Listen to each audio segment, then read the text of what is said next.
అందరికీ నమస్కారం. నేను మీ చిలకమర్తి ప్రభాకర చక్రవర్తి శర్మ. అందరికీ ఉగాది శుభాకాంక్షలు. ఉగాది మనకి చాలా ప్రత్యేకమైనటువంటి రోజు. ముఖ్యంగా చైత్రమాస శుక్లపక్ష పాడ్యమి ఈరోజు మనకి కలియుగ ప్రారంభమైనటువంటి రోజుగా, యుగమునకు ఆది కాబట్టి ఇది ఉగాదిగా చెప్పడం జరిగింది. అటువంటి చైత్రమాస శుక్లపక్ష పాడ్యమి రోజు, ఉగాది రోజు మనం పాటించవలసిన కొన్ని నియమాల్లో ఈరోజు ప్రతి ఒక్కరూ సూర్యోదయాత్ పూర్వం లేచి ఇంటిని శుభ్రంగా ఉంచుకోవాలి. ఇంటిని మామిడి తోరణాలతో అలంకరించుకోమని శాస్త్రం చెప్పింది. అలాగే ఉగాది రోజు గుమ్మాలకి పసుపు కుంకుమతో అలంకరణ చేసి ఇంటిని శుభ్రంగా ఉంచుకుని ఈరోజు ప్రతి ఒక్కరూ తైలాభ్యంగన స్నానాన్ని ఆచరించమని శాస్త్రం. తైలాభ్యంగన స్నానం ఆచరించిన తర్వాత మీ ఇంటి ఇలవేల్పుని పూజించమన్నారు.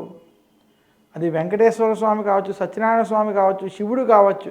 మీ ఇంటి ఇలవేల్పు ఎవరైతే ఆ ఇంటి ఇలవేల్పుని పూజించి ఉగాది పచ్చడిని చేసి, ఉగాది పచ్చడిని ఆ యొక్క భగవంతుడికి నివేదన చేసి ఇంటిల్లపాది తినాలి.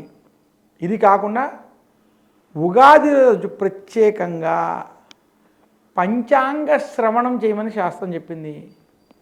ఈరోజు ఏ వ్యక్తి అయితే భక్తి శ్రద్ధలతో పంచాంగ శ్రవణాన్ని చేస్తారో వారికి ఉన్నటువంటి జాతకంలో ఉన్నటువంటి గ్రహ దోషాలు తొలగి శుభ ఫలితాలు కలుగుతాయి.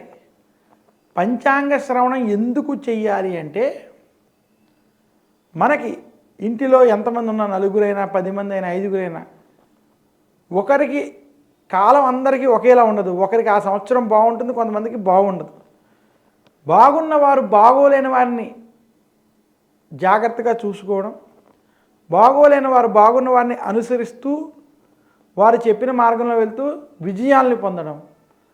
ఈ రకంగా మనం ఉగాది పంచాంగ శ్రవణం చేసి ఒకరినొకళ్ళు అర్థం చేసుకుంటూ కలిసిమెలిసి ముందుకు వెళ్ళాలనేటువంటి విషయాన్ని ఉగాది పంచాంగ శ్రవణం ద్వారా మనం తెలుసుకోవాలి. అలాగే ఉగాది పంచాంగ శ్రవణంలో భాగంగా దేశకాల మాన పరిస్థితులు, ప్రకృతి సంబంధించినటువంటి విషయాలు తెలుసుకుని ఆ సంవత్సరం ఏమి ఆచరిస్తే దేశానికి, ప్రజలకి, ప్రకృతికి బాగుంటుందో మనం తెలుసుకుని దాని ప్రకారం ముందుకెళ్ళినట్లయితే శుభ ఫలితాలు పొందొచ్చు అనేటువంటి విషయాలు మనకి ఉగాది పంచాంగ శ్రవణంలో భాగంగా తెలుస్తుందని తెలియజేస్తున్నాను. నమస్కారం. మీ చిలకమర్తి ప్రభాకర్ చక్రవర్తి శర్మ.